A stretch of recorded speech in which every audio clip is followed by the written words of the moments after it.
diabetes, shingles, Lyme disease. Please excuse the visual impact, not to mention the emotion pain of anxiety and panic attack due to stress. Why do people experiencing discomfort? First, let's get to know what discomfort is. Discomfort refers to a state or feeling of slight pain, unease, or physical inconvenience. It is the condition of experiencing discomfort. Example, he felt some discomfort in his lower back after sitting for hours. Next, I'll break down the word disease to help you understand it in the context of our upcoming discussion. The word disease comes from Middle English, where it originally meant discomfort or lack of ease. Its etymology can be broken down into dis, a prefix meaning lack of or apart from. Ease refers to comfort or well-being. When combined, disease literally means lack of ease or discomfort, which later evolved to refer more specifically to a condition of ill health or sickness. The term has retained its broad application to various physical and mental conditions that disrupt normal function. Finally, we arrive at the keynote topic, Yin and Yang. What does Yin and Yang have to do with the state of health and comfort?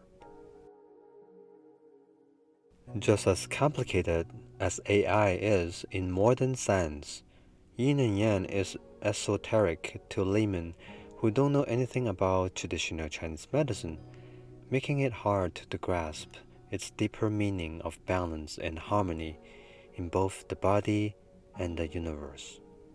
Hey everyone, DYE here. Subscribe to my YouTube channel and I'll unveil the exoteric facade of Yin and Yang, showing you how to restore balance and harmony for your physical, mental, and spiritual well-being. In upcoming videos, I will dive into the 5 elements, ancient diagnostic techniques like tongue analysis, and share commonly used acupuncture points and herbs for everyday issues like indigestion, insomnia, pain, and stress. TCM won't be exoteric anymore, it will be exoteric and easy to understand for you. There are major classical texts that discuss the concept of yin and yang within the framework of traditional Chinese medicine and Chinese philosophy. I will discuss TCM texts first, since it's more directly related to our health. Huangdi Neijing is the most original and complete text of TCM.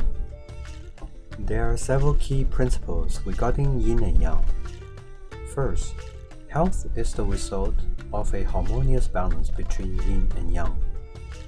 Second, yin and yang are constantly in a state of dynamic interaction and transformation. The Huangdi Neijing teaches that neither force can exist without the other.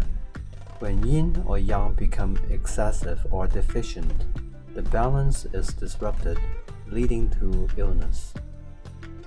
Yin corresponds to the physical and structural aspects of the body, such as organs, fluids, and tissues, while yang is associated with the functional aspects like metabolism, movement, and heat.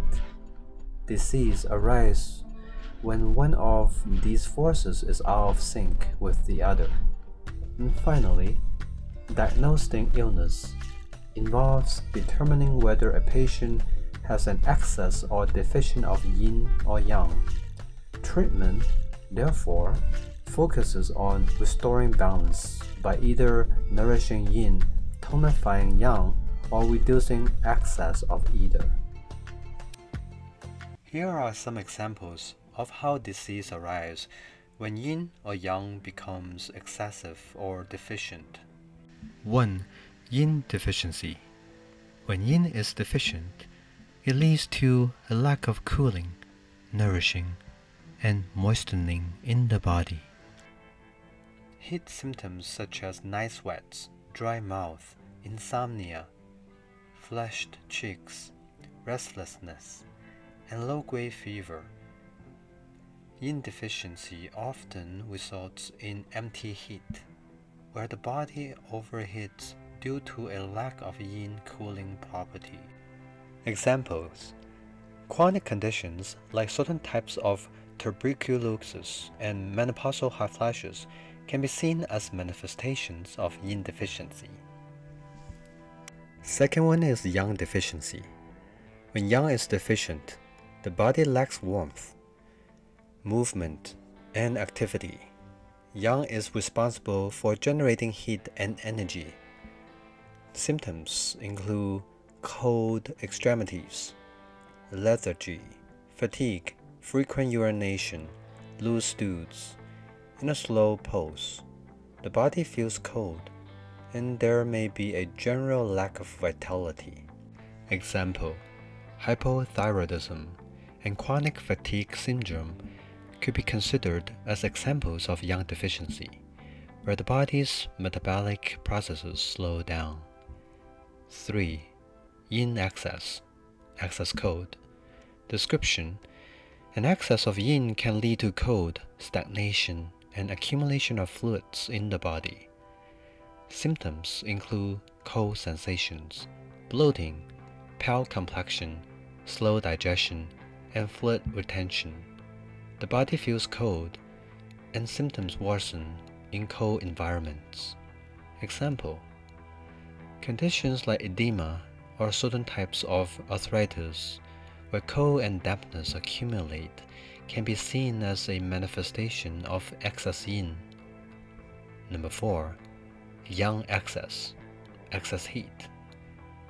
When yang is in excess, it can cause overheating and hyperactivity in the body. Symptoms include high fever, inflammation, red face, irritability, rapid pulse, thirst, and constipation. Excess heat often results in dryness, with symptoms exacerbated by heat. Example: infections that cause fever and inflammation, such as acute viral infections or inflammatory conditions, can be examples of yang excess. Number 5. Disharmony between yin and yang. A situation where yin and yang are not harmonized can lead to more complex diseases. This imbalance can manifest as alternating symptoms of heat and cold, or as chaotic internal function. Symptoms include alternating chills and fever, fluctuating energy levels, inconsistent appetite or digestion, and emotional instability. This can also be seen in conditions like malaria or autoimmune diseases, where the body alternates between extremes. Example: conditions like autoimmune disorders or certain chronic disease, where the body's regulatory systems fail to maintain balance between yin and yang. 6. Collapse of yin or yang. A critical imbalance where either yin or yang is severely depleted, leading to collapse and life-threatening conditions. Yin collapse symptoms: sudden hot, dry skin, profuse sweating, thirst, and a rapid pulse. Yang collapse symptoms: extreme coldness, cold sweats, weak pulse, pale complexion, and loss of consciousness. Example: conditions like shock, yang collapse, or severe dehydration and heat stroke, yin collapse, can illustrate how the extreme depletion of yin or yang threatens life. The Nanjing, also known as the Classic of Difficult Issues, is another foundational text of traditional Chinese medicine and builds upon the principles laid out in the Huangdi Neijing, focusing on diagnostic and treatment methods. The Nanjing emphasizes the importance of restoring balance between yin and yang to treat diseases.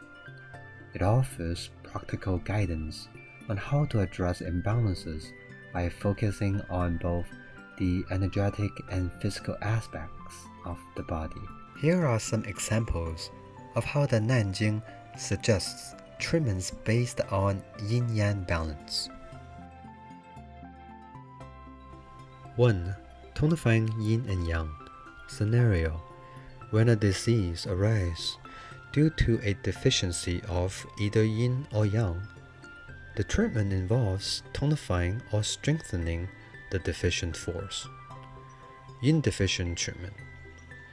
If a patient is suffering from yin deficiency, dryness, heat, restlessness, the Nanjing recommends using treatments that nourish yin, such as using herbs like Shu Di Huang, Mai Men Dong, Shi Hu are prescribed to replenish yin. Acupuncture points that promote cooling and fluid generation, such as Tai Si, Kidney 3, Liver 8, Chu Chuan can be stimulated to restore yin balance. For yang deficiency treatment, in the case of yang deficiency, coldness, fatigue, lack of vitality, the Nanjing recommends using warming and tonifying therapies. Herbs: ginseng, cinnamon bark, fuzi are used to restore yang. Acupuncture points like Ren 4, Du 4, which stimulate the body's warming and energy generating functions, can be targeted. Balancing yin and yang through the 5 elements.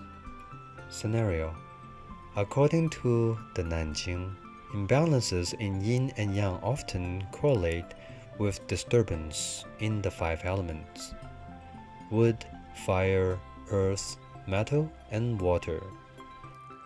Treatment can focus on balancing the elements to restore harmony. Example: if the kidney, water element are deficient in yang, leading to coldness and lack of vitality, the Neijing suggests tonify water's yang aspect, using herb like Yanhu Shuo to strengthen the yang aspect of the kidneys. Regulating the fire element, since fire controls water, strengthening the heart fire element, using herb like cinnamon can also support the balance between yin and yang. In part 2, I will continue to share the treatment of excess yin or yang and Chinese philosophy texts like Zhuangzi, which discuss yin and yang within the broader context of harmony and balance in life and nature. If you find this video helpful, give it a thumb up and share it with anyone you think would benefit. Remember to subscribe so you can keep getting tips on health and wellness. And if there's a topic you would like to see in future videos, mention it in the comments. See you in the next video.